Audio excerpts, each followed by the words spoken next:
साल 2003 का जनवरी महीना चल रहा था। उस वक्त उत्तर प्रदेश की मुख्यमंत्री थी मायावती। मायावती और एक निर्दलीय विधायक के बीच दुश्मनी अपने चरम पर थी। वो विधायक कोई आम आदमी नहीं था, वो उत्तर प्रदेश के एक राज घराने से ताल्लुक रखता था। बेहद दबंग, ऐसा बाहुबली जिसके इशारे पर मंत्री संतरी तक नाचते थे। एक वक्त में इस विधायक ने मायावती के 12 से ज्यादा विधायकों को तोड़कर मुख्यमंत्री की कुर्सी से उन्हें दूर कर दिया था। पूरे 6 साल बाद आज उसी विधायक के राजमहल पर मायावती ने छापा पड़वा दिया था। महल के भीतर चप्पे चप्पे की तलाशी जारी थी। उसके 600 एकड़ में फैले तालाब को खोदा जा रहा था। उस दौर में इस तालाब को लेकर एक कहानी काफी प्रचलित थी। कहा जाता था कि विधायक जी इस तालाब में मगरमच्छ पालते हैं। जो भी विधायक से दुश्मनी मोल लेता है उसका हिसाब किताब मगरमच्छ के हवाले कर दिया जाता है। एक और कहानी मशहूर है। तालाब की तलाशी के दौरान एक इंसान का कंकाल मिला था।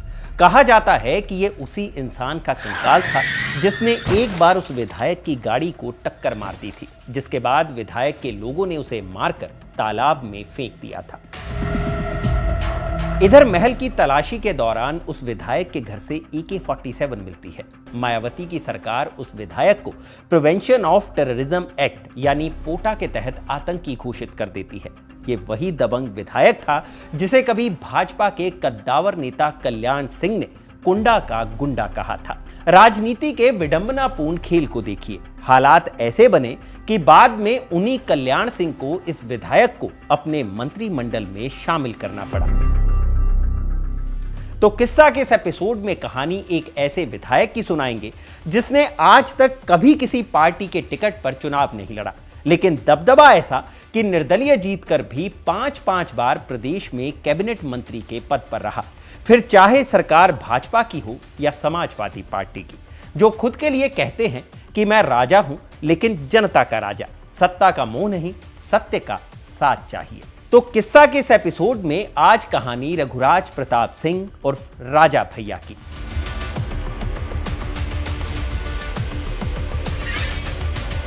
इस कहानी की शुरुआत करेंगे राजा भैया के खानदान से। एक राजा का बेटा जिसके पिता उसकी पढ़ाई के खिलाफ थे, वो आगे चलकर कैसे राजनीति में कदम रखता है और 7 बार विधायक बनता है। क्या वाकई 1995 के गेस्ट हाउस कांड में राजा भैया ने मायावती को चप्पल दिखाई थी? बात होगी साल 1996 के उस दौर की, जब राजा भैया ने बसपा और कांग्रेस के विधायकों को तोड़ा और प्रदेश में भाजपा की सरकार बनवाई। और जब मायावती सत्ता में लौटी तो कैसे राजा भैया पर पोटा लगाकर उन्हें आतंकी घोषित कर दिया गया। बात होगी 2018 के उस वाकये की भी, जब मुलायम सिंह से लेकर अखिलेश यादव तक कभी सपा के चहेते रहे रघुराज प्रताप सिंह के एक वोट ने उन्हें अखिलेश से दूर कर दिया। क्या है उस कत्लकांड की कहानी जब एक मुस्लिम पुलिस अफसर की मौत का इल्जाम राजा भैया पर लगा? क्या वाकई राजा भैया के तालाब में मगरमच्छ हैं? और अंत में जानेंगे उनकी पत्नी भानवी सिंह के साथ उनकी अदावत की पूरी कहानी। नमस्कार, मैं हूं भूपेंद्र सोनी और आप देख रहे हैं खबर गांव, और ये किस्सा है रघुराज प्रताप सिंह और राजा भैया का।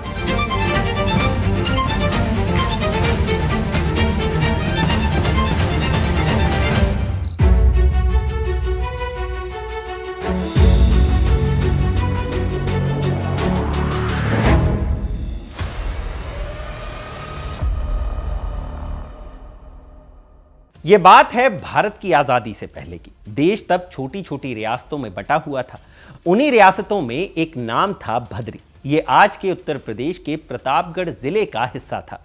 इस रियासत के राजा थे बजरंग बहादुर सिंह। भारत की आजादी की लड़ाई में भी बजरंग बहादुर सिंह ने खूब बढ़ चढ़कर हिस्सा लिया था। आजादी के बाद बजरंग बहादुर चाहते थे कि देश में एक कृषि विश्वविद्यालय हो, क्योंकि उस वक्त देश की बड़ी आबादी सिर्फ खेती पर ही निर्भर थी। उन्होंने इस सिलसिले में केंद्र में बैठी कांग्रेस सरकार से बात की, बात बन गई और इस तरह जीबी पंत एग्रीकल्चरल यूनिवर्सिटी की नींव रखी गई। बजरंग बहादुर सिंह को इसका पहला वाइस चांसलर भी नियुक्त किया गया। आगे चलकर बजरंग बहादुर सिंह हिमाचल प्रदेश के दूसरे उपराज्यपाल भी बनाए गए। कहा जाता है कि बजरंग बहादुर सिंह को एक बात काफी परेशान करती थी। आगे उनका वारिस कौन होगा, क्योंकि उनकी कोई संतान नहीं थी। अपनी इस परेशानी का हल निकालने के लिए उन्होंने अपने भाई के एक बच्चे को गोद ले लिया। बच्चे का नाम था उदय प्रताप सिंह। उदय प्रताप सिंह बड़े हुए, उनकी शादी हुई। शादी से उन्हें 3 बच्चे हुए, 2 बेटियां और 1 बेटा। इस इकलौते बेटे का जन्म 31 अक्टूबर 1967 के रोज हुआ। नाम रखा गया रघुराज प्रताप सिंह, जो आगे चलकर राजा भैया के नाम से मशहूर होने वाले थे। रघुराज प्रताप सिंह यानी राजा भैया के पिता उदय प्रताप सिंह प्रतापगढ़ में अपना एक अलग रसूख रखते थे। रखें भी क्यों ना, राजघराने की संतान थे। उनके इस रसूख से जुड़ा एक किस्सा काफी मशहूर है। ये बात तब की है जब इंदिरा गांधी देश की प्रधानमंत्री हुआ करती थी। उदय प्रताप सिंह की रियासत यानी प्रतापगढ़ कांग्रेस की पारंपरिक रायबरेली सीट से बेहद करीब था। इस इलाके में इंदिरा गांधी की काफी दिलचस्पी थी। साल 1974 की बात है। राजा भैया के पिता उदय प्रताप सिंह ने अपनी रियासत को एक अलग राज्य घोषित कर दिया। ये इंदिरा गांधी सरकार के रियासतों का प्रिवी पर्स खत्म करने और रियासतों पर सरकार के बढ़ते दबाव के चलते विरोध था। उदय प्रताप सिंह ने भदरी को अलग राज्य घोषित करते हुए स्थानीय प्रशासन को अपने नियंत्रण में ले लिया। यह बात दंदनाती हुई दिल्ली तक पहुंची। इंदिरा गांधी ने तुरंत सेना की एक टुकड़ी प्रतापगढ़ के लिए रवाना करने का आदेश दिया। सेना ने भदरी रियासत के आसपास घेराबंदी कर दी। उदय प्रताप सिंह के महल भदरी कोठी को घेर लिया गया। इंदिरा के इस एक्शन के चलते उदय प्रताप सिंह का मंसूबा पूरा ना हो सका। कहा जाता है कि इसी घटना के चलते राजा भैया और उनके खानदान की कांग्रेस से ऐसी दूरी बनी जो आज तक बरकरार है। इधर विरासत में मिली दौलत, रुतबा और शानो शौकत के बीच रघुराज प्रताप सिंह उर्फ राजा भैया बड़े हो रहे थे। बीबीसी को साल 2013 में दिए एक इंटरव्यू में राजा भैया अपनी निजी जिंदगी के बारे में बात करते हुए बताते हैं कि पिता उदय प्रताप सिंह यूं तो पढ़े लिखे व्यक्ति थे, लेकिन उनका मानना था कि पढ़ने लिखने से इंसान बुज़दिल बन जाता है, इसलिए वो राजा भैया की पारंपरिक शिक्षा के खिलाफ थे। लेकिन राजा भैया की मां चाहती थी कि उनका बेटा पढ़ाई लिखाई करे। ऐसे में उनकी मां मंजुल राजे ने पति को बिना बताए उनका दाखिला इलाहाबाद के एक स्कूल में करवा दिया। रघुराज प्रताप सिंह की प्राथमिक शिक्षा नारायणी आश्रम, इलाहाबाद के महाप्रभु बाल विद्यालय में हुई। सन 1985 में Bharat scout and guide high school से 10वीं और सन 1987 में राजा भैया ने इलाहाबाद के एक इंटरमीडिएट स्कूल से 12वीं की पढ़ाई पूरी की। 12वीं के बाद वो लखनऊ चले गए, जहां लखनऊ यूनिवर्सिटी से वकालत की डिग्री हासिल की। लखनऊ यूनिवर्सिटी से ही उन्होंने मिलिट्री साइंस और मध्यकालीन भारत के इतिहास में भी डिग्री की। राजा भैया के जहन में एक बात क्लियर थी कि पढ़ाई पूरी करने के बाद वापस प्रतापगढ़ लौटना है। हुआ भी ऐसा ही। साल 1992 में लखनऊ विश्वविद्यालय से पढ़ाई मुकम्मल करने के बाद वो प्रतापगढ़ लौट आए। राजा भैया एक इंटरव्यू में बताते हैं कि घर लौटने के बाद उनके दोस्त और जान पहचान वालों का मानना था कि उन्हें राजनीति में अपनी किस्मत आजमानी चाहिए। इससे पहले तक भले ही उनका परिवार सार्वजनिक जीवन में रहा हो, लेकिन कभी किसी सदस्य ने चुनाव नहीं लड़ा था। उनके दादा बजरंग बहादुर सिंह उपराज्यपाल जरूर रहे थे, लेकिन ये एक संवैधानिक पद था, वो चुनाव नहीं लड़े थे। दोस्त रिश्तेदारों के कहने के बाद राजा भैया का भी मन राजनीति की तरफ लगने लगा, लेकिन अब बारी थी अपने पिता से राजनीति में उतरने की अनुमति लेने की। राजा भैया ने इस बारे में अपने पिता उदय प्रताप सिंह से बात की। पिता ने चुनाव लड़ने से सीधे मना कर दिया, लेकिन राजा भैया पिता को मनाने की लगातार कोशिशें करते रहे। आखिर में पिता ने उन्हें दक्षिण भारत में अपने गुरु शिव बाल योगी महाराज के पास जाने के लिए कहा महाराज ने अगर हामी भर दी तो तुम चुनाव लड़ सकते हो। राजा भैया इस वाकये का जिक्र करते हुए बताते हैं कि वो शिव बाल योगी महाराज से मिलने के लिए बेंगलोर गए। महाराज ने हामी भर दी, आशीर्वाद दिया और इस तरह राजा भैया ने 26 साल की उम्र में पहली बार राजनीति में कदम रखा। राजा भैया के पिता को लेकर एक किस्सा और प्रचलित है। कहा जाता है कि वो कभी भी राजा भैया के लिए वोट मांगने नहीं जाते। इसकी जांच पड़ताल की जाए तो पता चलता है कि वोट ना मांगने के पीछे उनका एक ही तर्क है कि राजा कभी किसी से वोट नहीं मांगते।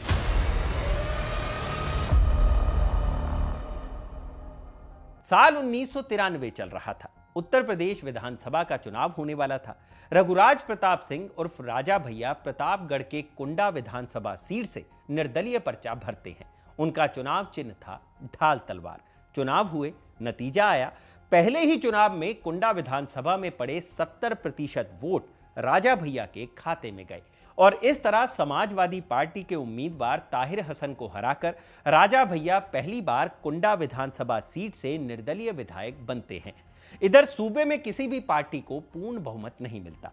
तब उत्तर प्रदेश विधानसभा में कुल 425 सीटें हुआ करती थी, जिसमें से बीजेपी को 177 सीटों पर जीत मिली थी।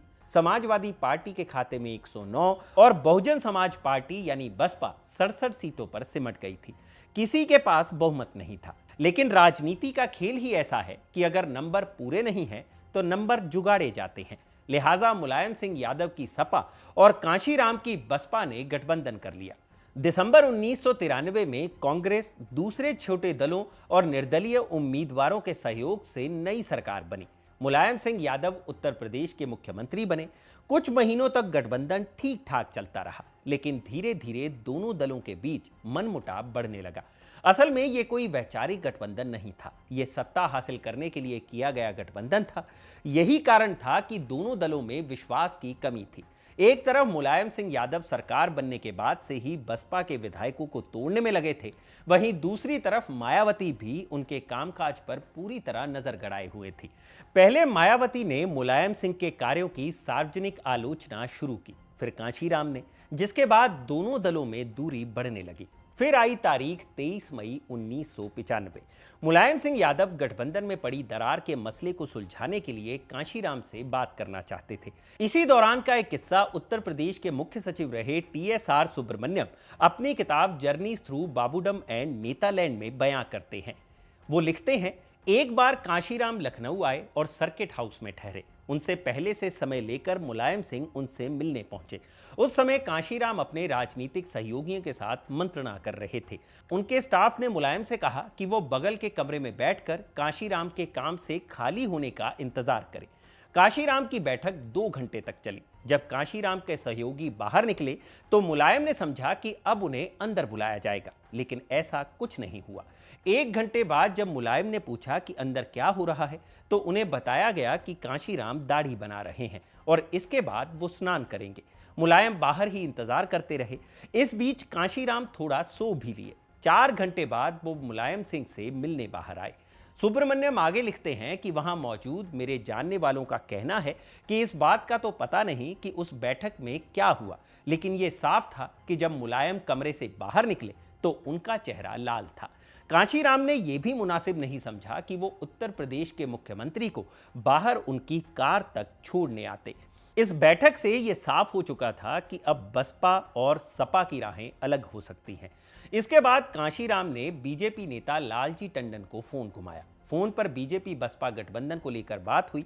यह वो वक्त था जब कांशीराम की तबीयत नासाज चल रही थी। वो अस्पताल में भर्ती थे। कांशीराम ने मायावती को बुलाया और पूछा, क्या तुम सूबे की मुख्यमंत्री बनोगी?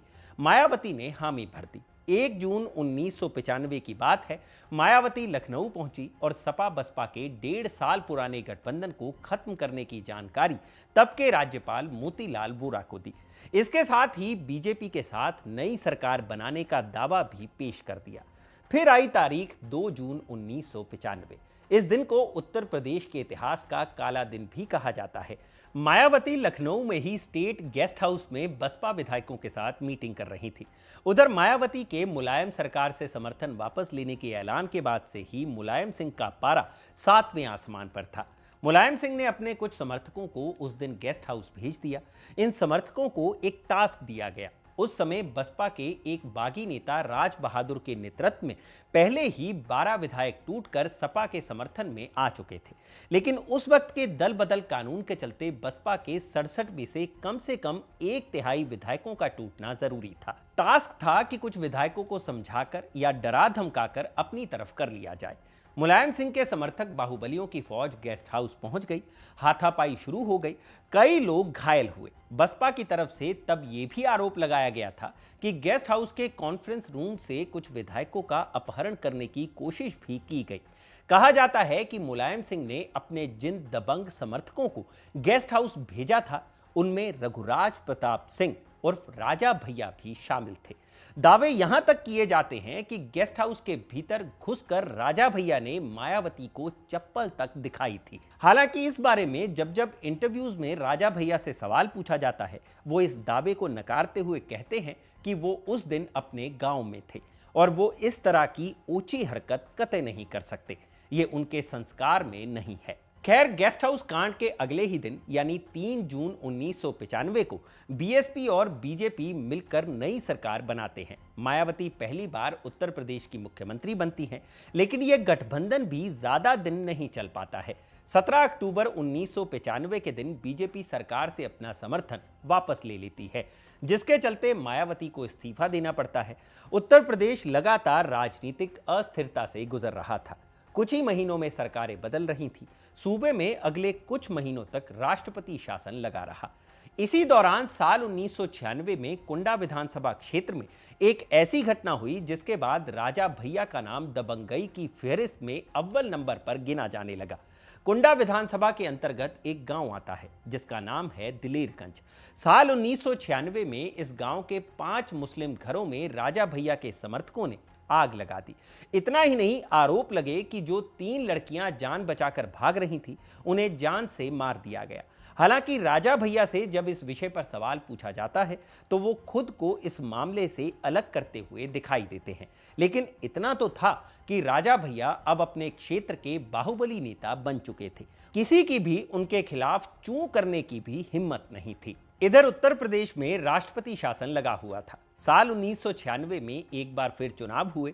राजा भैया कुंडा विधानसभा सीट से दूसरी बार निर्दलीय विधायक लड़ते हैं, लेकिन चुनाव प्रचार के दौरान एक ऐसा नारा लगा जो उनके साथ चस्पा हो गया। राजा भैया के सामने कुंडा के बीजेपी से उम्मीदवार थे शिव नारायण मिश्रा। शिव नारायण मिश्रा के प्रचार के लिए उस वक्त कल्याण सिंह पहुंचे थे। चुनाव प्रचार के दौरान भीड़ के सामने कल्याण सिंह भाषण देते हुए राजा भैया को कुंडा का गुंडा कह देते हैं और नारा लगाते हैं, कुंडा को गुंडा विहीन कर दो। हालांकि मीडिया को दिए एक इंटरव्यू में राजा भैया बताते हैं कि कल्याण सिंह से कभी उनकी आपसी दुश्मनी नहीं रही। चुनाव के बाद वो खुद कल्याण सिंह के पास भी गए और उनसे कहा कि आपने मुझे ऐसा क्यों कहा था। मुझे और मेरे क्षेत्रवासियों को ये बात बुरी लगी। इस पर कल्याण सिंह ने कहा, चलो अब तो जीत कर आ गए, बधाई हो। इस चुनाव में राजा भैया को करीब 80% वोट मिले थे। बीजेपी के शिव नारायण मिश्रा को सिर्फ 14% वोटों पर संतोष करना पड़ा। इस तरह एक बार फिर राजा भैया का परचम कुंडा विधानसभा से निर्दलीय उम्मीदवार के रूप में लहरा रहा था। लेकिन इस बार सरकार बनाने में राजा भैया की ऐसी भूमिका रहने वाली थी जो आगे चलकर मायावती के साथ उनकी अदावत की वजह बनी। उत्तर प्रदेश में एक बार फिर किसी भी पार्टी को पूर्ण बहुमत नहीं मिला था। बीजेपी और समता पार्टी के गठबंधन को 177 सीटें मिली थी। सपा और उसके गठबंधन को 109 सीटें मिली और बसपा के खाते में एक बार फिर से 67 सीटें आई। अब सवाल यह था कि सरकार कैसे बनेगी और सूबे का अगला मुख्यमंत्री कौन होगा। ना तो कोई पार्टी बहुमत सिद्ध कर पाने की स्थिति में थी और ना ही कोई गठबंधन आसानी से बन पा रहा था। अगले 6 महीनों तक सूबे में राष्ट्रपति शासन लगा रहा। 6 महीने बीत जाने के बाद 21 मार्च 1997 को बीएसपी और बीजेपी एक बार फिर साथ मिलकर सरकार बनाने का दावा पेश करते हैं, लेकिन दोनों दलों के बीच एक शर्त रखी गई थी कि 6-6 महीने के रोटेशन पर दोनों दलों से मुख्यमंत्री बनेंगे। मायावती ने कहा कि पहले मैं मुख्यमंत्री बनूंगी। डील फाइनल हो गई और मायावती मुख्यमंत्री बनी। 6 महीने बाद डील के मुताबिक उनका कार्यकाल खत्म हो गया। अब नया मुख्यमंत्री बीजेपी की तरफ से बनने वाला था। बीजेपी की तरफ से कल्याण सिंह मुख्यमंत्री के दावेदार थे, लेकिन मायावती नहीं चाहती थी कि कल्याण सिंह मुख्यमंत्री बने। मायावती अपनी जिद पर अड़ी रहीं, लेकिन बीजेपी की तरफ से कहा जाता रहा कि डील हुई थी 6-6 महीने मुख्यमंत्री बनाने की। हम अपनी पार्टी से किसी को भी मुख्यमंत्री बनाएं, इस पर आपको ऐतराज नहीं होना चाहिए। काफी खींचतान के बाद मायावती राजी हो गई और 21 सितंबर 1997 को कल्याण सिंह उत्तर प्रदेश के नए मुख्यमंत्री बने। कल्याण सिंह ने मुख्यमंत्री की शपथ तो ले ली थी, लेकिन बीएसपी और बीजेपी गठबंधन के बीच कुछ ठीक नहीं चल रहा था। मायावती बिल्कुल भी खुश नहीं थी। कल्याण सिंह को मुख्यमंत्री बने अभी 1 महीना भी नहीं हुआ था कि मायावती ने सरकार से अपना समर्थन वापस ले लिया। सरकार अल्पमत में आ गई। राज्यपाल ने कल्याण सिंह को बहुमत सिद्ध करने के लिए 36 घंटे का समय दिया। इसी मोड़ पर उत्तर प्रदेश की राजनीति में एक नया खेल होता है, जिसके प्रमुख खिलाड़ी के रूप में रघुराज प्रताप सिंह उर्फ राजा भैया उभर कर आते हैं। राजा भैया निर्दलीय विधायक थे। वो अपने एक इंटरव्यू में बताते हैं कि उनके और मौजूदा रक्षा मंत्री राजनाथ सिंह के बीच अच्छे ताल्लुकात थे। वो ये भी कहते हैं कि राजनाथ सिंह उनके रिश्तेदार हैं। बकौल राजा भैया, राजनाथ सिंह और बीजेपी के कुछ नेताओं ने उन्हें एक जिम्मेदारी सौंपी। जिम्मेदारी थी बीजेपी को बहुमत के आंकड़े तक पहुंचाना। इसके लिए बीएसपी के विधायकों को तोड़ना था। राजा भैया कहते हैं कि उस वक्त उत्तर प्रदेश में राजनीतिक अस्थिरता बनी हुई थी। हर दूसरे साल चुनाव हो रहे थे। कोई विधायक नहीं चाहता था कि एक बार फिर से चुनाव हो। उस दौर में राजा भैया की छवि बाहुबली के रूप में बन चुकी थी। उन पर हत्या के कई आरोप लग चुके थे, जिनके बारे में आगे बात करेंगे। फिलहाल राजा भैया को जो जिम्मा मिला था वो उसे निभाने में जुट गए। मीडिया से बातचीत के दौरान राजा भैया बताते हैं कि उन्होंने बीएसपी के करीब 12 से ज्यादा विधायकों को तोड़ा। बीएसपी से निकलकर इन विधायकों ने एक नई पार्टी बनाई, जिसका नाम रखा गया जनतांत्रिक बहुजन समाज पार्टी। साथ साथ कांग्रेस के करीब 22 विधायकों को भी तोड़ा गया। कांग्रेस से निकले इन विधायकों ने भी एक नई पार्टी बनाई, जिसका नाम था लोकतांत्रिक कांग्रेस। बीएसपी और कांग्रेस से टूटे हुए इन विधायकों के साथ साथ कुछ निर्दलियों और राष्ट्रीय लोक दल यानी आरएलडी के समर्थन से कल्याण सिंह की सरकार गिरने से बच गई। कल्याण सिंह मुख्यमंत्री बने रहे। कल्याण सिंह की सरकार को बचाने में राजा भैया ने अहम भूमिका निभाई थी। ये वही कल्याण सिंह थे जिन्होंने राजा भैया को कभी कुंडा का गुंडा कहा था। खैर, कल्याण सिंह ने राजा भैया को सरकार बचाने के एवज में मंत्री पद के इनाम से भी नवाजा। ये पहली मर्तबा था जब राजा भैया उत्तर प्रदेश सरकार में मंत्री बने थे। उन्हें मिनिस्ट्री ऑफ प्रोग्राम इंप्लीमेंटेशन की जिम्मेदारी सौंपी गई। लेकिन मायावती के साथ ये कूटनीति राजा भैया को इतनी भारी पड़ने वाली थी कि उन्हें जेल तक जाना पड़ा।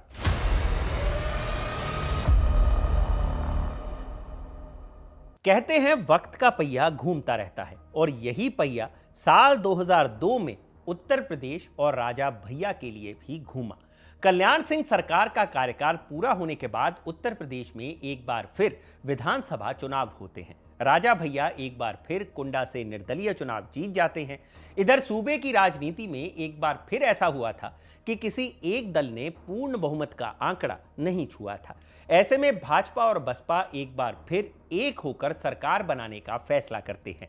ये वही भाजपा थी जिसके कहने पर राजा भैया ने बसपा के विधायकों को तोड़ा था। खैर, बसपा और भाजपा के गठजोड़ से सरकार बनी और मायावती ने तीसरी बार मुख्यमंत्री पद की शपथ ली। भाजपा चाहती थी कि राजा भैया को मंत्रिमंडल में जगह मिले, लेकिन मायावती को यह कतई मंजूर नहीं था। राजा भैया को यह बात बुरी लग गई। सरकार को समर्थन दे रहे कुल 20 विधायकों के साथ राजा भैया राजभवन पहुंच गए। इसमें ज्यादातर भाजपा के बागी विधायक शामिल थे। राजा भैया ने राज्यपाल विष्णुकांत शास्त्री को अविश्वास प्रस्ताव पत्र सौंप दिया। मायावती सरकार को बहुमत साबित करने की चुनौती पेश कर दी।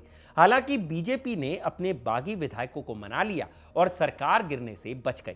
लेकिन इस घटना के बाद राजा भैया और मायावती के बीच ऐसी दुश्मनी शुरू होने वाली थी जो कभी तूफान सिंह के नाम से मशहूर राजा भैया की जिंदगी में सचमुच एक बड़ा तूफान लेकर आने वाली थी। यह वो वक्त था जब राजा भैया मुलायम सिंह यादव के करीब आने लगे थे। लखनऊ के एक पुलिस स्टेशन में राजा भैया के खिलाफ एक एफआईआर दर्ज होती है। एफआईआर दर्ज कराने वाले भाजपा विधायक पूरण सिंह बुंदेला थे। पूरण सिंह बुंदेला उन 20 विधायकों में से एक थे जो राज्यपाल के पास मायावती सरकार को गिराने के लिए राजा भैया के साथ गए थे। पूरण सिंह बुंदेला ने एफआईआर में आरोप लगाया कि लखनऊ के हजरतगंज कोतवाली में राजा भैया ने उन्हें जान से मारने की धमकी दी थी और दबाव डाला था कि वो उनके साथ मायावती के खिलाफ अविश्वास पत्र दायर करने के लिए राज्यपाल के पास चले। इस एफआईआर के बाद राजा भैया के खिलाफ वारंट जारी कर दिया जाता है। फिर आती है 2 नवंबर 2002 की तारीख। रात का वक्त था। राजा भैया के घर पर पुलिस की एंट्री होती है और राजा भैया को गिरफ्तार कर लिया जाता है। इस वक्त उनके ऊपर कमोबेश 45 आपराधिक मामले दर्ज थे। मायावती ने राजा भैया को अभी बस ट्रेलर दिखाया था, पूरी पिक्चर अभी बाकी थी।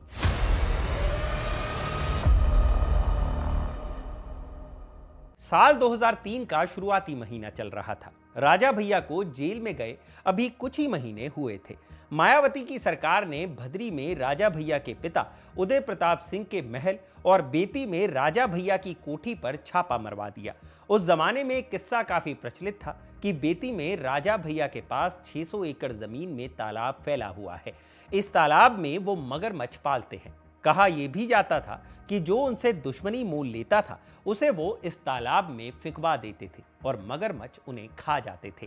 कहते हैं एक बार राजा भैया पूर्व प्रधानमंत्री चंद्रशेखर से मिलने पहुंचे थे। उसी दौरान लालू प्रसाद यादव भी वहां पहुंच गए। रघुराज प्रताप को लालू यादव से मिलवाया गया और फिर राजा भैया वहां से बाहर निकल गए। तब लालू यादव ने चंद्रशेखर से पूछा, क्या ये वही राजा भैया हैं जो अपने आंगन के तालाब में मगरमच्छ पालते हैं? फिर क्या था, चंद्रशेखर ने भी राजा भैया को वापस अंदर बुला लिया और लालू यादव ने अपने ही अंदाज में राजा भैया से यह सवाल पूछ लिया, क्यों जी, ये मगरमच्छवा सही में पाले हैं? यह सवाल सुनते ही राजा भैया हंस पड़े। राजा भैया ने लालू यादव से कहा कि नहीं, उसमें मगरमच्छ नहीं, मछलियां पाली हैं। कई इंटरव्यूज में जब राजा भैया से मगरमच्छ वाले विषय को लेकर सवाल पूछा जाता है तो वो कहते हैं कि अगर मगरमच्छ पाला होता तो वो मछलियां खा जाते। हमने सिर्फ मछलियां पाली हुई है, मगरमच्छ नहीं। खैर, छापेमारी की कहानी पर आते हैं। राजा भैया के इस तालाब की खुदाई की गई जिसमें एक नर कंकाल मिला। बताया जाता है कि वो कंकाल कुंडा क्षेत्र के ही नरसिंहगढ़ गांव के संतोष मिश्रा का था। ये कहानियां चलती हैं कि एक बार संतोष मिश्रा की स्कूटर राजा भैया की जीप से टकरा गई थी, जिसके बाद कथित तौर पर राजा भैया के लोग संतोष को उठा कर ले गए और उसे इतना मारा कि उसकी जान चली गई। बाद में उसके शव को बेती तालाब के पास दफन कर दिया गया। इस तालाब को मायावती सरकार ने 16 जुलाई 2003 को अपने कब्जे में लेकर डॉक्टर भीमराव अंबेडकर पक्षी विहार घोषित कर दिया। राजा भैया से जब एक इंटरव्यू में इस विषय पर सवाल पूछा गया तो वो कहते हैं कि 600 बीघे के तालाब को खोद देना असंभव है। तालाब के पास है गंगा जी, गरीब लोग अंतिम संस्कार का खर्च नहीं उठा पाते। ऐसे में वो गंगा जी में पार्थिव शरीर को प्रवाहित कर देते हैं। गंगा जी का रास्ता बदलता रहता है। ऐसे में गंगा जी के पास बालू में कोई ना कोई हड्डी या नरकंकाल मिल ही जाएगा, अभी भी मिल जाएगा। ये कोई ऐसी दुर्लभ चीज नहीं है। हमको फंसाने के लिए वो हड्डियां ले आए, वो इस तरह का तमाशा था। खैर, दोबारा 2003 की उस छापेमारी की कहानी पर लौटते हैं। तालाब के अलावा छापा राजा भैया के पिता उदय सिंह के महल पर भी पड़ा था। पुलिस ने उनके घर से AK-47 बरामद होने का दावा किया था। उदय प्रताप सिंह, रघुराज प्रताप सिंह उर्फ राजा भैया और उनके चचेरे भाई अक्षत प्रताप सिंह पर आरोप लगा कि वो इन हथियारों के जरिए मायावती को जान से मारना चाहते हैं। इन तीनों पर पोटा यानी प्रिवेंशन ऑफ टेररिज्म एक्ट लगाया गया। राजा भैया तो पहले से ही जेल में थे। अब उनके पिता उदय प्रताप सिंह और चचेरे भाई अक्षत प्रताप सिंह को भी गिरफ्तार कर लिया गया। गिरफ्तारी के बाद मायावती ने एक प्रेस कॉन्फ्रेंस में राजा भैया पर लंबे समय से आतंक फैलाने का आरोप लगाया और कहा कि कुंडा के लोग गुलामी की जिंदगी जी रहे हैं। इसके बाद सरकार ने पोटा के तहत कार्रवाई की। इस घटना के चलते मायावती सरकार ने राजा भैया पर आतंकी होने का ठप्पा लगा दिया।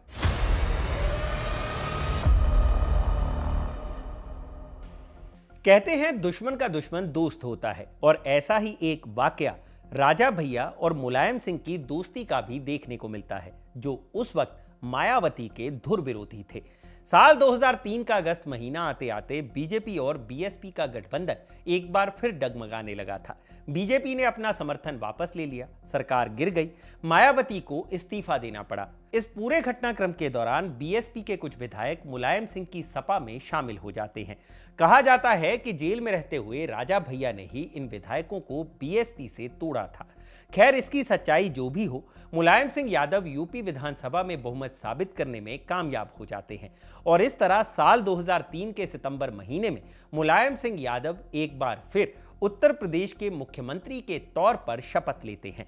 सत्ता में आने के बाद मुलायम सिंह ने राजा भैया को जेल से रिहा करने की दिशा में कदम उठाए। उनकी सरकार ने पोटा के तहत दर्ज मामले की समीक्षा शुरू की, जिसके लिए एक जांच कमेटी का गठन किया गया और इसे राजा भैया के खिलाफ एक राजनीतिक साजिश करार दिया। इसी दौरान राजा भैया को प्रयागराज के अस्पताल में तबीयत बिगड़ जाने के बाद भर्ती कराया जाता है, जहां पहली बार वो अपने जुड़वा बच्चों से मिलते हैं, क्योंकि जब उनकी गिरफ्तारी हुई थी उस वक्त उनकी पत्नी भानवी देवी प्रेग्नेंट थी। बच्चों के जन्म के बाद से राजा भैया ने उन्हें नहीं देखा था। खैर, पोटा मामले में फाइनली 18 मई 2004 को राजा भैया को जमानत मिलती है और वो जेल से बाहर आते हैं। जेल से बाहर आते ही मुलायम सरकार में उन्हें कैबिनेट मंत्री बनाया जाता है और उन्हें खाद्य मंत्रालय के साथ साथ जेल मंत्री का जिम्मा भी सौंपा जाता है। सोचिए, जो शख्स लगभग 1.5 साल से जेल में था, उसके बाहर निकलते ही मुलायम सरकार ने उन्हें जेल मंत्री बना दिया। मुलायम सिंह यही नहीं रुके। मायावती ने जो उनका 600 एकड़ का तालाब कब्जे में लेकर पक्षी विहार घोषित किया था, उसे भी राजा भैया को वापस कर दिया गया। खैर, वक्त का पहिया यूं ही गुजरता गया। फिर आया साल 2007। उत्तर प्रदेश विधानसभा चुनाव हुए। इस बार मायावती की सरकार में बम्पर वापसी हुई। बसपा पूर्ण बहुमत के साथ सरकार बनाती है। उत्तर प्रदेश की राजनीति में ये कई सालों बाद हुआ था कि कोई दल पूर्ण बहुमत के साथ सरकार बना रहा था। मायावती मुख्यमंत्री बनी। इस दौरान एक अहम घटना यह हुई कि जिस तालाब को पहले मुलायम सिंह यादव ने राजा भैया के हवाले कर दिया था, उसे एक बार फिर मायावती ने पक्षी विहार घोषित कर दिया।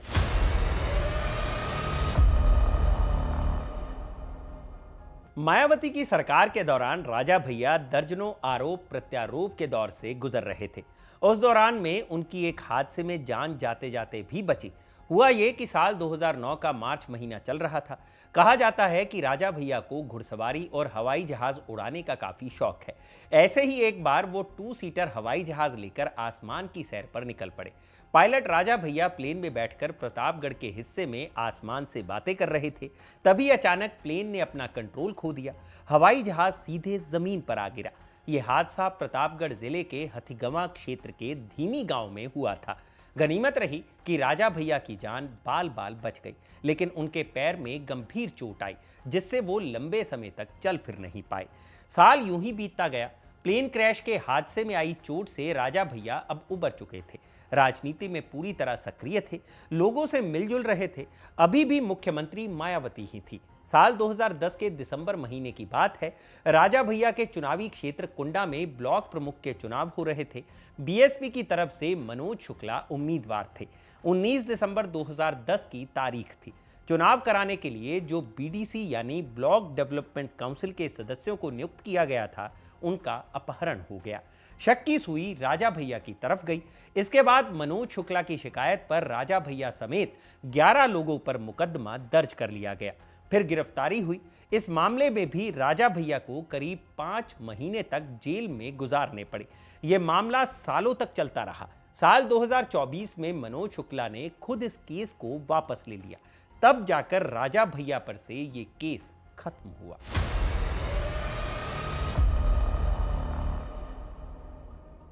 अब आते हैं उस हत्याकांड पर जिसके चलते राजा भैया को अपना मंत्री पद तक गंवाना पड़ा था और लगभग 10 सालों तक ये मामला उनके इर्द गिर्द घूमता रहा। साल 2012 की बात है। मायावती के 5 साल का कार्यकाल खत्म होने के बाद एक बार फिर विधानसभा चुनाव हुए। इस बार के चुनाव में समाजवादी पार्टी को पूर्ण बहुमत मिला। अखिलेश यादव पहली बार मुख्यमंत्री बने। उधर राजा भैया कुंडा से लगातार 5वीं बार निर्दलीय विधायक चुने गए। तब उन्होंने बीएसपी के शिव प्रकाश मिश्रा को 88,000 वोटों के अंतर से हराया था। राजा भैया पहले से ही मुलायम सिंह यादव के करीबी थे। अखिलेश सरकार की कैबिनेट में उन्हें एक बार फिर जगह दी गई। इस बार भी उन्हें खाद्य मंत्री के साथ साथ जेल मंत्रालय का जिम्मा सौंपा गया। अखिलेश यादव की सरकार में मंत्री बने अभी 1 साल भी नहीं हुआ था कि उन पर ऐसा इल्जाम लगा कि अखिलेश यादव ने राजा भैया से मंत्रालय छीन लिया। हुआ यूं कि साल 2013 का मार्च महीना चल रहा था। उस वक्त कुंडा में एक डिप्टी एसपी तैनात थे जिनका नाम जिया उल हक था। उस वक्त कुंडा में जमीन को लेकर एक विवाद चल रहा था। यह झगड़ा 2 लोगों के बीच था, नन्हे लाल यादव और बबलू पांडे। दोनों ही राजा भैया के करीबी थे। नन्हे ने बबलू से जमीन का टुकड़ा खरीदा था, लेकिन इस जमीन पर कामता नाम के एक और व्यक्ति का मालिकाना दावा था और कामता भी राजा भैया के काफी करीबी थे। जमीन का झगड़ा चल ही रहा था कि इस मामले में राजा भैया का ड्राइवर गुड्डू शामिल हो गया। वो मामले को सुलझाने की कोशिश कर रहा था, लेकिन गुड्डू और नन्हे के बीच पहले से ही किसी मसले को लेकर पुरानी दुश्मनी थी। एक दिन नन्हे की गोली मारकर हत्या कर दी गई और बाद में उसके भाई को भी जान से मार दिया गया। इस हत्या के पीछे गुड्डू का ही हाथ बताया जा रहा था। चूंकि गुड्डू राजा भैया का ड्राइवर था, इसलिए उस पर उंगली उठाना मतलब राजा भैया पर उंगली उठाने जैसा था। लोग खुलकर नहीं बोल रहे थे, लेकिन परिवार वालों ने विरोध दर्ज कराना शुरू कर दिया। उधर पुलिस भी मामले पर खामोश थी। धीरे धीरे नन्हे के गांव के लोग आवाज उठाने लगे और न्याय की मांग करने लगे। पुलिस पहुंची और पुलिस और गांव वालों के बीच झड़प हो गई। इस झड़प को शांत कराने के लिए मौके पर डिप्टी एसपी जियाउल हक पहुंचे। भीड़ ने उन्हें घेर लिया और बुरी तरह पीटा। फिर अचानक एक के बाद एक 3 गोलियां चली, जो सीधे जियाउल हक को लगी और मौके पर ही उनकी मौत हो गई। उस वक्त जियाउल हक के साथ उनकी सुरक्षा में तैनात 8 पुलिस वाले वहां से भाग खड़े हुए। एक पुलिस अफसर की इस तरह हुई हत्या ने लखनऊ की राजनीति को गरमा दिया। पोस्टमार्टम में पता चला कि जियाउल हक को उनके ही सर्विस रिवॉल्वर से गोली मारी गई थी। कहा जाता है कि उनकी पिस्टल झड़प के दौरान छीन ली गई, क्योंकि मौकाए वारदात से उनका रिवॉल्वर बरामद नहीं हुआ था। डिप्टी एसपी जियाउल हक की हत्या के बाद उनकी पत्नी परवीन आजाद सामने आई और उन्होंने राजा भैया और उनके करीबी लोगों पर इस हत्या का इल्जाम लगाते हुए एफआईआर दर्ज कराई। परवीन आजाद के मुताबिक उनके पति जियाउल हक ने राजा भैया के खिलाफ 47 आपराधिक मामलों की सूची तैयार की थी, जिसमें हत्या, अपहरण और गैंगस्टर एक्ट के मामले शामिल थे। परवीन आजाद का कहना है कि यह मर्डर अचानक नहीं बल्कि प्लानिंग के साथ किया गया था। हालांकि राजा भैया का इस इल्जाम पर जवाब है कि अगर उन्हें जियाउल हक से इतनी ही परेशानी होती तो वो उनका ट्रांसफर करवा देते। जियाउल हक को मारने की उन्हें कोई जरूरत नहीं थी। इसके अलावा राजा भैया का यह भी दावा है कि जिस वक्त ये हत्या हुई उस वक्त वो वहां मौजूद नहीं थे। खैर, उस वक्त राजा भैया अखिलेश सरकार में जेल मंत्री थे। सरकार पर भारी दबाव पड़ा और राजा भैया को मंत्री पद से इस्तीफा देना पड़ा। मामला सीबीआई को सौंपा गया। सीबीआई ने अगले 5 महीनों की जांच में राजा भैया को क्लीन चिट दे दी। हालांकि जियाउल हक का परिवार आज भी सीबीआई की जांच पर सवाल उठाता है।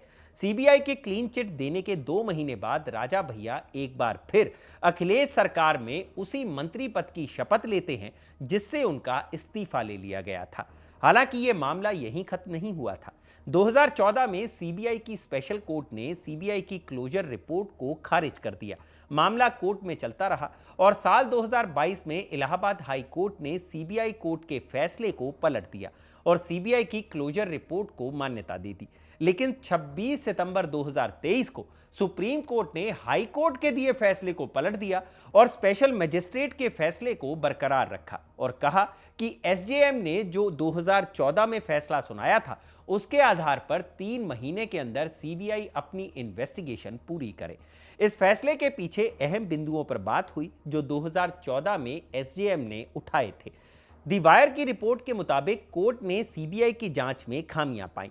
कोर्ट ने पाया कि सीबीआई ने बस जांच के दौरान एविडेंस कलेक्ट करते हुए और चश्मदीदों की स्टेटमेंट रिकॉर्ड करते हुए बस औपचारिकता पूरी करने के लिए रिपोर्ट के कॉलम भर दिए हैं, बिना परवीन आजाद के एलिगेशंस पर ध्यान दिए कि जिन लोगों की स्टेटमेंट सीबीआई ने रिकॉर्ड की है वो राजा भैया और बाकी आरोपियों के इन्फ्लुएंस में है और वो उनके खिलाफ नहीं जा सकते। कोर्ट ने सीबीआई द्वारा किए गए राजा भैया के पॉलीग्राफिक टेस्ट पर भी सवाल उठाया कि जांच से पता नहीं चलता कि यह टेस्ट कब किया गया था। खैर, इस मामले पर सीबीआई की स्पेशल कोर्ट ने 9 अक्टूबर 2024 को फैसला सुनाया और राजा भैया को इस मामले से आरोप मुक्त कर दिया गया और 10 लोगों को उम्र कैद की सजा सुनाई गई। लेकिन यह फैसला आने के बाद सीओ जियाउल हक के परिवार ने सुकून जताया। वहीं दूसरी तरफ जियाउल हक के पिता शमशुल हक ने राजा भैया को आरोप मुक्त करने पर नाराजगी भी जाहिर की थी। उन्होंने कहा था कि इस मामले में मुख्य मुलजिम तो तत्कालीन ग्राम प्रधान गुलशन यादव और राजा भैया ही थे, लेकिन पता नहीं राजा भैया को कैसे क्लीन चिट मिल गई। शमशुल हक का कहना था कि राजा भैया ने ही वो चक्रव्यूह रचा था, उन्हीं ने हत्या करवाई थी।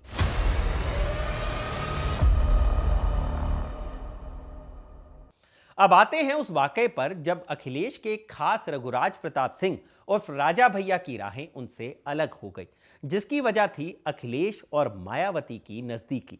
साल 2017 की बात है। अखिलेश यादव की सरकार को पूरे 5 साल पूरे हो चुके थे। उत्तर प्रदेश में एक बार फिर विधानसभा चुनाव हुए। राजा भैया फिर से कुंडा से चुनाव लड़े। इस बार भी वो निर्दलीय ही चुनाव मैदान में थे और बीजेपी की उम्मीदवार जानकी शरण को करीब 1 लाख वोटों से हराया। राजा भैया की ये अब तक की सबसे बड़ी जीत थी। उधर राज्य में बीजेपी को रिकॉर्ड तोड़ 312 सीटें मिली थी।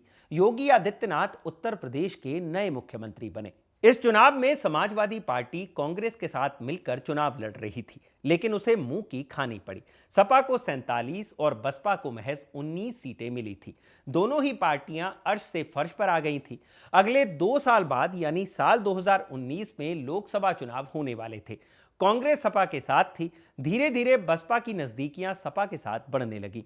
इसी बीच मार्च 2018 में गोरखपुर में लोकसभा सीट पर हुए उपचुनाव में बसपा ने सपा का समर्थन कर दिया, जिससे यहां से समाजवादी पार्टी के उम्मीदवार प्रवीण निषाद चुनाव जीत गए। इससे सपा और बसपा के बीच नजदीकियां बढ़ने लगी। साल 2018 के मार्च महीने में ही राज्यसभा के भी चुनाव हुए। राजा भैया किसी भी कीमत पर मायावती के उम्मीदवार भीमराव अंबेडकर को वोट देने के पक्ष में नहीं थे। उधर अखिलेश ने मायावती के कैंडिडेट को जिताने के लिए अपनी पार्टी के विधायकों के समर्थन का ऐलान कर दिया। रिपोर्ट्स के मुताबिक अखिलेश ने राजा भैया से मुलाकात कर उनका समर्थन भी मांगा और राजा भैया ने मदद का आश्वासन दिया, जिसके बाद अखिलेश ने एक ट्वीट कर निर्दलीय विधायक राजा भैया के समर्थन के लिए उनका शुक्रिया अदा किया। हालांकि कुछ रिपोर्ट्स का यह भी दावा है कि राजा भैया ने अखिलेश को साफ कह दिया था कि वो सपा की कैंडिडेट जया बच्चन को समर्थन देंगे, लेकिन बसपा कैंडिडेट को नहीं, जबकि उनके वोट की जरूरत बसपा को थी। खैर, इसके बाद राजा भैया ने एक क्रिप्टिक पोस्ट किया जिसमें उन्होंने लिखा, ना मैं बदला हूं, ना मेरी राजनीतिक विचारधारा बदली है। मैं अखिलेश जी के साथ हूं का ये मतलब बिल्कुल नहीं कि मैं बसपा के साथ हूं। इस पोस्ट से साफ था कि राजा भैया मायावती के कैंडिडेट का खेल पलटने वाले हैं। उस वक्त राजा भैया के हाथ में राज्यसभा के 2 वोट थे। पहला उनका खुद का और दूसरा उनके दोस्त विनोद सरोज का, जो उस वक्त प्रतापगढ़ की बाबागंज सीट से निर्दलीय विधायक थे। खैर, राज्यसभा के लिए वोटिंग हुई तो राजा भैया ने खेल पलट दिया और राजा भैया की मदद से भाजपा के अनिल अग्रवाल राज्यसभा का चुनाव जीत गए। अखिलेश यादव ने राजा भैया के इस कदम को विश्वासघात की तरह लिया और सबसे पहले उन्होंने वो ट्वीट डिलीट किया जिसमें उन्होंने राजा भैया को चुनाव से पहले मदद के लिए थैंक यू कहा था। अखिलेश को इस बात का अफसोस था कि राजा भैया ने उनको वोट ना देकर भाजपा के कैंडिडेट को वोट दिया। अखिलेश का दर्द प्रेस कॉन्फ्रेंस में भी दिखा, जिसमें उन्होंने राजा भैया पर निशाना साधते हुए कहा, कुछ लोग जो कहते हैं कि वो हमारे साथ हैं लेकिन काम किसी और का करते हैं, ऐसे लोगों पर भरोसा नहीं किया जा सकता। अखिलेश आज भी अपने दौर में राजा भैया की मदद करने पर अफसोस जताते रहते हैं। खैर, यहीं से अखिलेश और राजा भैया के बीच दूरियां बढ़ने लगी। अखिलेश ने जब राजा भैया से मुंह फेर लिया तो उन्होंने 30 नवंबर 2018 को अपनी एक नई पार्टी की घोषणा कर दी, जिसका नाम था जनसत्ता दल लोकतांत्रिक। साल 2019 के लोकसभा चुनाव में जब सपा और बसपा एक साथ चुनाव लड़ रही थी, तब प्रतापगढ़ और कौशाम्बी दोनों ही लोकसभा सीटों पर अपनी जनसत्ता लोकतांत्रिक दल के उम्मीदवार उतारे, लेकिन दोनों ही जगह उन्हें हार का सामना करना पड़ा।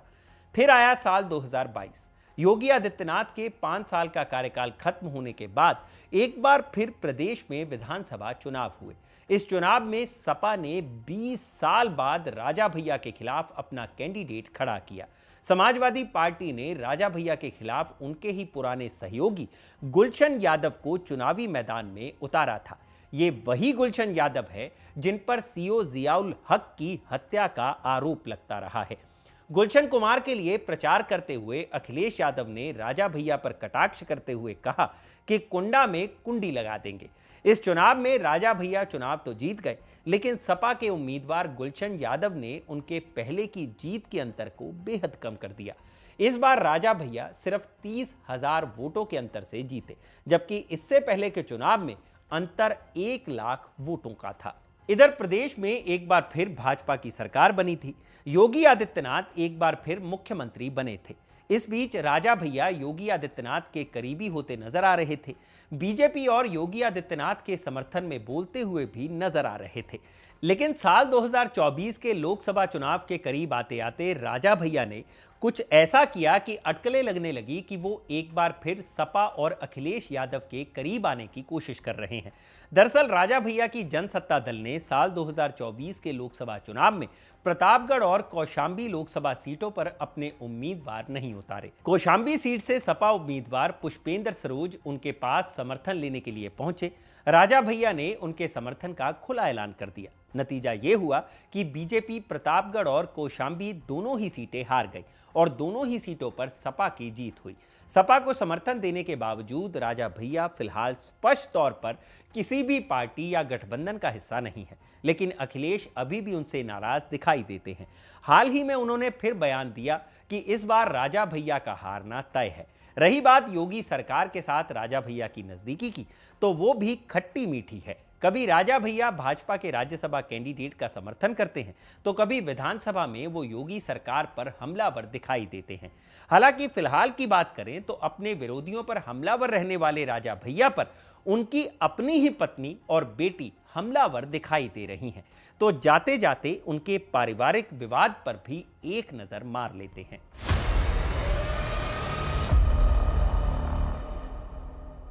साल 1995 में राजा भैया और भानवी सिंह की शादी हुई। भानवी सिंह बस्ती के राज परिवार से ताल्लुक रखती हैं। दोनों पति पत्नी का संबंध उत्तर प्रदेश के दो अलग अलग राज घरानों से था। शादी के शुरुआती साल काफी अच्छे से चल रहे थे। जब राजा भैया जेल में थे तब भी भानवी सिंह उनके साथ खड़ी रहीं। दोनों के 4 बच्चे हुए, 2 बेटे और 2 बेटियां। बेटियों के नाम है राघवी और ब्रजेश्वरी। बड़ी बेटी राघवी शूटिंग में स्टेट लेवल की चैंपियन भी रह चुकी हैं। साल 2018 में डबल ट्रैप शूटिंग में उन्हें गोल्ड मेडल मिल चुका है। इस कपल के 2 जुड़वा बेटे हैं, शिवराज और ब्रिजराज। ये दोनों उस वक्त पैदा हुए थे जब राजा भैया जेल में थे। राजा भैया और उनकी पत्नी भानवी सिंह के बीच तकरार साल 2010 के बाद से बढ़ने लगा। साल 2015 आते आते दोनों के बीच का विवाद सड़क तक पहुंच गया। भानवी सिंह राजा भैया पर आरोप लगाने लगी कि उनका कई महिलाओं के साथ अवैध संबंध है। इनमें उनकी छोटी बहन साध्वी सिंह भी शामिल थी। अगले कुछ दिनों बाद भानवी सिंह दावा करती हैं कि जब से उन्होंने राजा भैया पर महिलाओं के साथ अफेयर के सवाल उठाए, राजा भैया ने उन्हें तब से प्रताड़ित करना शुरू कर दिया। भानवी सिंह मीडिया से बातचीत करते हुए बताती हैं कि राजा भैया का अफेयर किसी टीवी पत्रकार से भी था। आरोप में भानवी कहती हैं कि राजा भैया ने साल 2020 में उन्हें अपने घर से निकाल दिया। इधर साल 2022 में राजा भैया ने दिल्ली के साकेत कोर्ट में तलाक की याचिका दाखिल कर दी। भानवी सिंह तलाक स्वीकार करने के लिए तैयार नहीं है। मीडिया में वो कई बार कह चुकी हैं कि रघुराज सिंह उनके पति हैं और उनके बच्चों के पिता हैं, इसलिए वो तलाक स्वीकार नहीं करेंगी। उधर राजा भैया की तरफ से कहा जाता रहा है कि भानवी सिंह उनकी संपत्ति हड़पने की जुगत में है। तलाक का मामला अभी भी कोर्ट में लंबित है। अगस्त 2023 की बात है। भानवी सिंह 839 पन्नों का एक हलफनामा अदालत में दर्ज कराती हैं, जिसमें चोटों की फुटेज, ऑडियो क्लिप्स, चैट्स और ईमेल शामिल थे। कोर्ट ने इन आरोपों पर 17 अक्टूबर 2023 के दिन सुनवाई तो की, लेकिन कोई नतीजा नहीं निकला। मामला खिंचता चला गया। भानवी सिंह ने कोर्ट में राजा भैया से 100 करोड़ रुपए की मांग रखी है। साल 2025 में राजा भैया और उनकी पत्नी की अदावत की कहानियां तब सोशल मीडिया पर तेजी से फैलने लगी जब भानवी सिंह ने प्रधानमंत्री कार्यालय यानी पीएमओ को एक पत्र लिखा। 3 जून 2025 के दिन भानवी सिंह अपने पति रघुराज प्रताप सिंह उर्फ राजा भैया के खिलाफ प्रधानमंत्री कार्यालय में एक पत्र सौंपती हैं, जिसमें वो दावा करती हैं कि राजा भैया के पास अवैध हथियारों का एक जखीरा है। ये कानून व्यवस्था और आंतरिक सुरक्षा के लिए काफी खतरनाक साबित हो सकता है। इन हथियारों में नाटो ग्रेड की जिगारा पिस्टल, ऑटोमेटिक असॉल्ट राइफल और कई जानलेवा हथियार शामिल है। भानवी ने इस पत्र में यह भी आरोप लगाया कि राजा भैया ने उनके लाइसेंस वाले हथियार छीन लिए हैं। उन्हें जान से मारने की धमकियां मिल रही हैं। एक घटना का जिक्र करते हुए वो लिखती हैं कि राजा भैया ने कमरे में एक बार गोली चलाई, गनीमत रही कि उनकी छोटी बेटी बाल बाल बच गई। राजा भैया और भानवी सिंह के बीच विवाद ने तब और भी ज्यादा तूल पकड़ लिया जब भानवी सिंह अपने सोशल मीडिया अकाउंट एक्स पर 18 सितंबर 2025 को एक पोस्ट करती हैं। इस पोस्ट में वो 3 तस्वीरों और एक ऑडियो क्लिप साझा करती है। वो लिखती हैं कि ये ऑडियो क्लिप उनके और राजा भैया के बीच हुई फोन बातचीत की है, जिसमें राजा भैया गोली चलाने की बात कह रहे हैं। तो दाऊ आप गोली चला दी है घर के अंदर, तो के ना छोड़ के जाई, फिर चला दे गोली। ठीक है, ये आप ऑन रिकॉर्ड कहा था। हाँ ऑन रिकॉर्ड कहा था, फिर चला दे गोली, फिर चला दे गोली, but you don't have any reason. फिर उसके बाद रोया ना कि चलका कहते हैं दाऊ के बाद बताइए क्या हुई आपके साथ, आप अपन सोच लें कम से कम। अगर आप गोली चलाई दी हैं तो आपके साथ क्या हुई आपका पता नहीं ना, आजीवन कारावास और फांसी ये टाइप की चीज हो सका था। आप गुस्सा में कुछ भी बोला जाता है। इस पोस्ट की एक तस्वीर में कुछ हथियार भी दिख रहे हैं जिन्हें ब्लर किया गया है। दूसरी तस्वीर में राजा भैया किसी दूसरी महिला के साथ नजर आ रहे हैं। इस पोस्ट को साझा करते हुए भानवी सिंह उत्तर प्रदेश के मुख्यमंत्री योगी आदित्यनाथ और केंद्रीय गृह मंत्री अमित शाह से इस मामले की सीबीआई जांच की मांग करती हैं। भानवी सिंह के इस पोस्ट को शेयर करने के बाद राजा भैया के पक्ष में उनके बड़े बेटे शिवराज प्रताप सिंह सामने आते हैं। वो पोस्ट कर अपनी मां भानवी सिंह के बारे में कहते हैं कि वो विक्टिम कार्ड खेल रही हैं। एक दूसरे पोस्ट में शिवराज प्रताप सिंह अपनी मां को आड़े हाथ लेते हुए लिखते हैं कि उनके नाना की 4 बेटियां हैं जो अपनी संपत्ति बराबर बराबर बांटना चाहती हैं, लेकिन उनकी मां यानी भानवी सिंह पूरी संपत्ति अपने नाम करना चाहती हैं। शिवराज ने आरोप लगाया कि कई बार उनकी मां हिंसक हो गई और अपने ही माता पिता पर हमला कर चुकी हैं। शिवराज ने एक वीडियो शेयर करते हुए लिखा कि भानवी अपनी ही बूढ़ी मां पर जूते बरसा रही हैं। उन्होंने आगे लिखा, माताजी की भाड़े की ट्रोल सेना हमें दूध का कर्ज याद दिलाने की कोशिश करेगी, लेकिन असल में ये कर्ज हमारी जूतेबाज माताजी को याद दिलाना चाहिए।